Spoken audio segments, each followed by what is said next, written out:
Bonjour les amis, bienvenue sur Dragon Street Photographie. Je suis David, photographe de nature, voyage et paysage, et aujourd'hui je vous propose de voir la nouveauté DxO PureRAW 3.7 suite à la sortie de photos de Lab 7 et de Filmpack 7.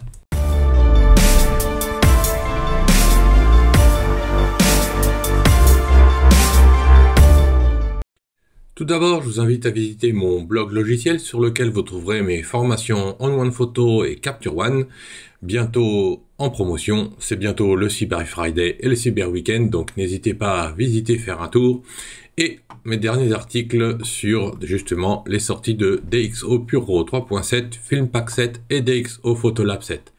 Vous pouvez aussi visiter mon second blog sur nature et voyage et les derniers articles de mes voyages, ainsi que sur dragonstreetphotographie.com, mes galeries en ligne de mes photos. Sans plus attendre, passons sur DxO PureRAW 3.7. J'ouvre donc le logiciel directement, parce que le logiciel a donc été mis à jour en version 3.7 et a subi de nouvelles améliorations, notamment une étroite collaboration avec Lightroom. Mais on peut aussi l'utiliser en standalone, donc en logiciel indépendant, autonome. C'est comme ça que nous allons commencer, puisque ça permet de le mettre dans un workflow juste avant de l'utiliser, soit avant Lightroom, soit avant Capture One, soit avant tout autre logiciel de développement RAW que vous pouvez éventuellement utiliser. Mais juste après ce traitement en version autonome, nous allons faire un traitement via Lightroom de façon à ce que vous puissiez voir l'étroite collaboration que nous pouvons avoir avec Lightroom, notamment avec les collections. Donc une fois le logiciel ouvert, vous avez deux possibilités, voire même trois possibilités d'importer vos photos. Vous pouvez tout simplement cliquer directement ici pour aller dans votre Finder sur Mac ou votre explorateur sur Windows, ou encore appuyer ici sur ajouter des photos à la Lightbox. Donc la Lightbox, c'est ce visualiseur que nous avons ici. On peut aussi tout simplement, là ici je nous ai sélectionné 5 images spécifiques avec des ISO élevés pour justement tester un petit peu DxO PureRAW 3. Je vais faire un glisser-déposer comme ceci. Comme vous pouvez le constater derrière le petit pop-up qui vient de s'ouvrir, j'ai bien mes 5 images qui viennent d'arriver dans DxO PureRAW 3. Ici, il me demande donc d'importer des modules optiques, puisque j'avais un Canon 5D Mark IV auparavant. Je travaille maintenant avec un R6 II, et donc j'ai bien ici mon 5D Mark IV avec un Tamron 90 mm, donc ça c'est pour le macro, nous le verrons sur la Dendrobat, et un autre Canon 24-105, donc il a besoin d'importer ces modules optique de façon à pouvoir générer les corrections derrière. Donc je vais cliquer enregistrer et il va me télécharger les modules optiques. Et comme vous pouvez le constater, c'est plutôt très rapide. Si je souhaite voir l'état de mes images avant correction, je peux cliquer tout simplement dessus 2 fois. Vous pouvez voir les petites vignettes en dessous qui permettent de naviguer sur vos images. Et comme vous pouvez le constater, si je prends la première image, elle a été prise en 2017 à 10 000 ISO en Angleterre, ici à 6400 ISO, celle-ci à 16 000 ISO, à 20 000 ISO et ici à 5 000 ISO. Voilà, donc pour vous donner un petit peu l'idée des dégâts en termes de bruit, de luminance et de chrominance. Donc j'ai aussi pris 2 photos d'architecture ici lors de mon voyage en Espagne pour voir les corrections optiques et le piqué, parce qu'il n'y a pas forcément que le bruit. Donc ici je vais passer à 100%. Donc comme vous pouvez le constater, il y a quand même pas mal de bruit et un certain manque de netteté.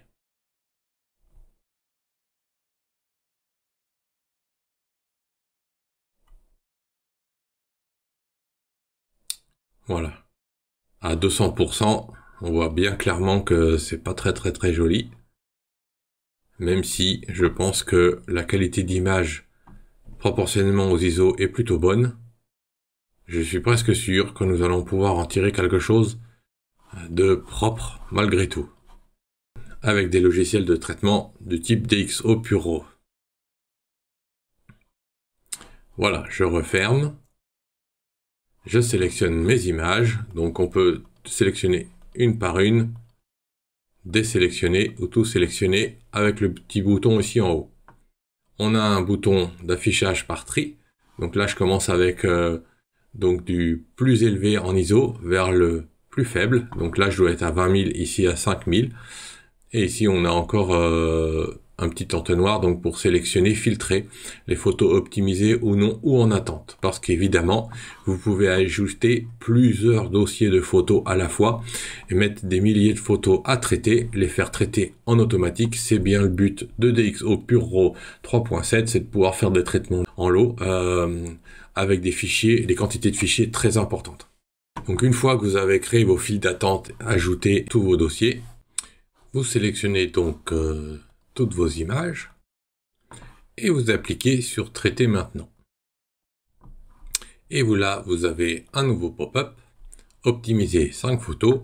On vous demande la technologie de traitement du bruit et de dématrissage, parce que le dématrissage et le traitement du bruit dans DxO Pure RAW est conjoint, parce que l'un dépend de l'autre. Vous pouvez passer votre souris sur la petite point d'interrogation qui vous permet de voir les différences en technologie. DPRIME-XD est le dernier algorithme d'intelligence artificielle pour améliorer le traitement du bruit et le dématrissage qui produit plus de petits détails que DeepPrime. Alors j'aurais tendance à dire, par expérience, que parfois les détails sont un petit peu forts à mon goût. Donc le traitement est parfois un petit peu puissant. Le traitement du bruit est excellent, bien évidemment. Maintenant, des fois, le traitement de la netteté ou le traitement pour faire ressortir les détails est assez fort. Donc faites vos essais, voyez ce que vous préférez. Mais je vais faire exprès de mettre DeepPRIME-XD, donc le meilleur traitement possible ici, pour que ce soit bien visible à la vidéo. Ensuite, vous pouvez cocher ou décocher la netteté de l'optique. Donc on peut mettre une netteté faible, standard, forte ou élevée. Je vais mettre standard, justement pour pas faire trop ressortir violemment les détails. Le vignettage, l'aberration chromatique et la distorsion de l'objectif. Donc c'est pour ça qu'il fallait télécharger les modules, puisqu'il a dans ces modules les informations scientifiques des laboratoires de DxO, de façon à pouvoir traiter les nettetés d'optique en fonction de la focale, le vignettage en fonction de la focale et bien sûr de la lentille, comme le netteté d'optique, de même que pour l'aberration chromatique et la distorsion de l'objectif. Ensuite, vous sélectionnez votre format de sortie. Vous pouvez sélectionner, alors ici j'ai choisi JPEG, vous pouvez mettre par exemple 100%, aussi DNG et aussi TIFF, ou pas, comme ceci, donc je désélectionne, et ensuite déterminer le dossier de destination pour la sortie de vos images. Donc là, dans le même dossier d'image d'origine, dans un sous-dossier DxO, ou alors un dossier autre que je peux personnaliser et déterminer en allant dans mon Finder. Vous pouvez demander à renommer vos images si vous le souhaitez, en utilisant la méthode du traitement RAW pour savoir, donc vous pouvez avoir un aperçu du nom de fichier en dessous. Donc si vous souhaitez la méthode de traitement de RAW en dessous, ou utiliser un texte personnalisé, ou un suffixe. Donc moi, je vais juste mettre le suffixe, comme ceci. Et après, vous pouvez demander de l'exporter vers Adobe Lightroom, Photoshop ou un autre logiciel pour directement aller travailler et continuer le traitement de vos images. Je vais donc maintenant lancer l'optimisation et on se retrouve dans quelques instants, il dit une petite minute, pour le résultat des fichiers traités. À tout de suite. Voilà, l'opération est terminée et je vous propose d'afficher les résultats. Voilà, donc on va voir avant-après. Donc on a clairement beaucoup plus de détails. Je vais zoomer à 100%, même 200% pour les besoins de la vidéo. Alors comme vous pouvez le constater, le bruit est absolument parfait. Il n'y a absolument rien à dire, c'est assez impressionnant.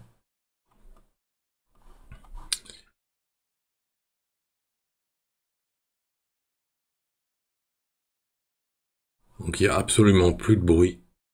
Et quand on peut voir les détails, même dans les périphéries de la lentille, c'est impressionnant.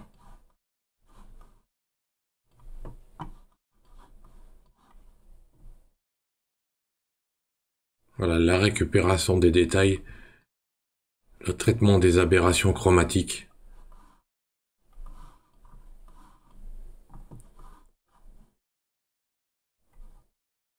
Voilà, par exemple ici. Donc c'est une image parfaite à la limite pour tester. Donc comme vous pouvez le voir, tous les petits reflets spéculaires, la lumière, les écritures, même les petits détails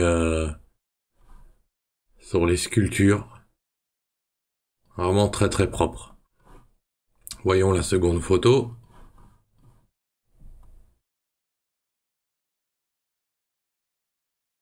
Donc là c'est pareil. Si on voit sur toutes les sculptures tous les petits fins détails, c'est vraiment très très bon. Si je regarde sur le plafond, avant, après,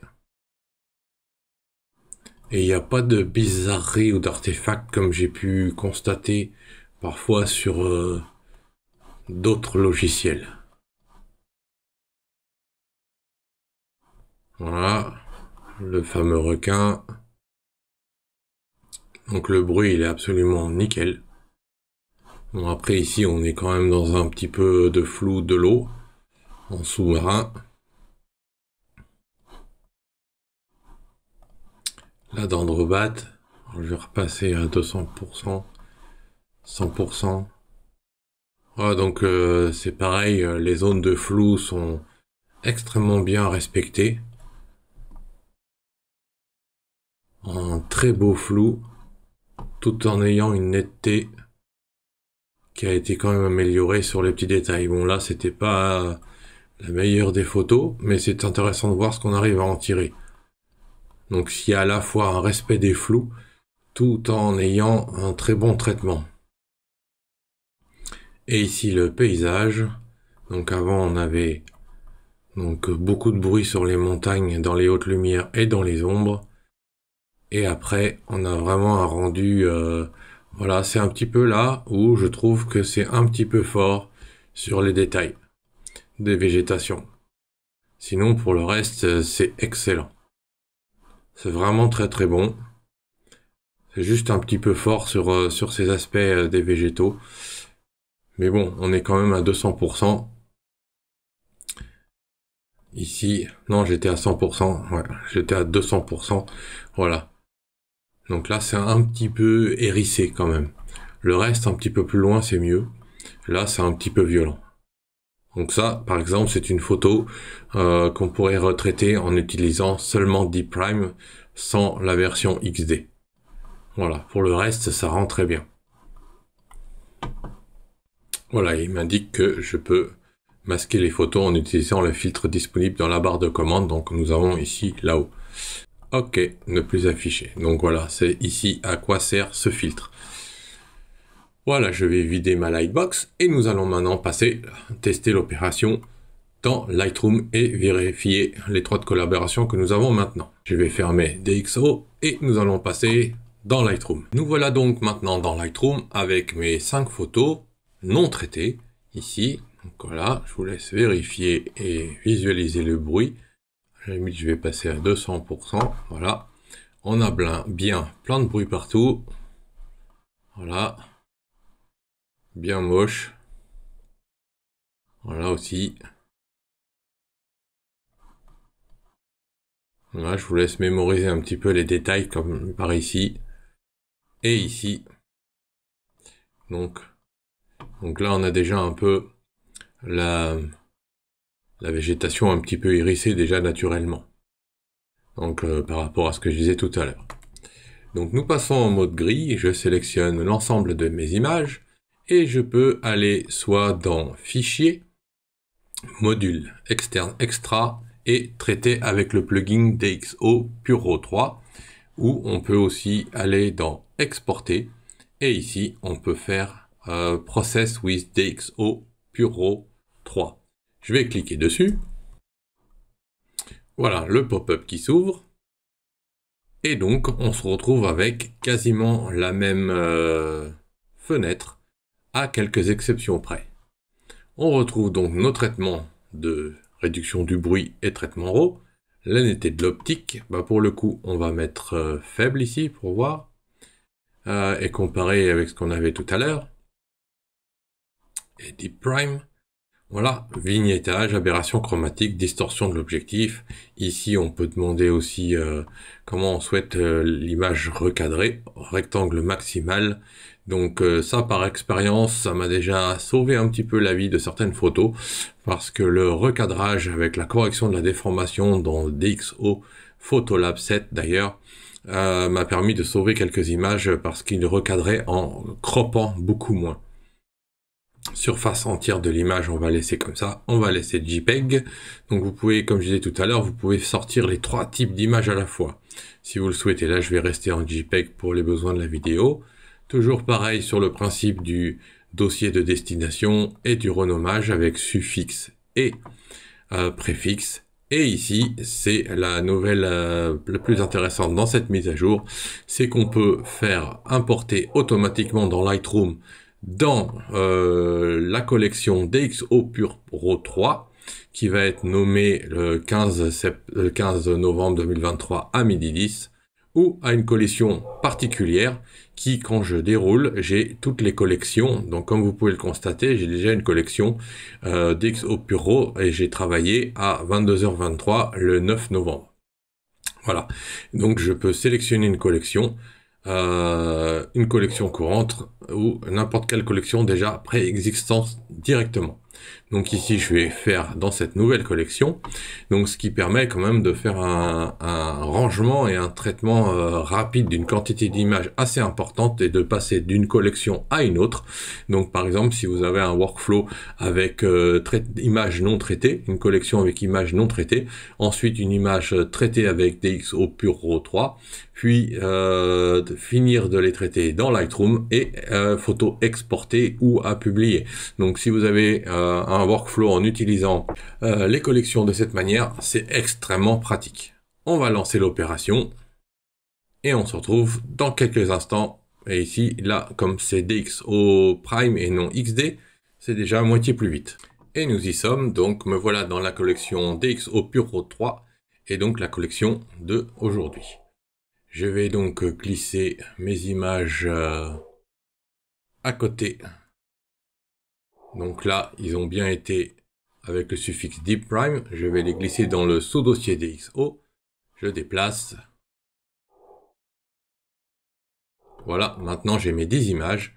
Et nous allons pouvoir comparer le traitement. Hop là. Nous allons pouvoir comparer le traitement entre DxPrime XD et DxPrime.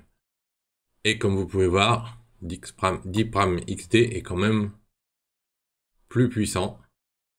Donc là, je suis à 200% pour les besoins de la vidéo, puisque avec la compression YouTube, ça va être un peu mangé. Voilà, on va comparer les deux autres. Donc là, c'est un petit peu... Voilà, on va se mettre par là. Donc voilà, Deep Prime est quand même moins puissant et laisse un petit peu plus de bruit et de grain. Et là, on voit quand même qu'on a un petit peu plus de netteté dans la version XD. La version XD est vraiment très très très bonne. Alors ici, je vais passer à 200% puisque en architecture, c'est quand même très intéressant. Donc le Deep Prime est quand même bon. Ici, par exemple, le Deep Prime, je trouve que il traite bien le bruit et que avec le XD, c'est peut-être un peu plus fort. J'aurais tendance à préférer un petit peu plus la version Deep Prime, mais on est quand même à 200%.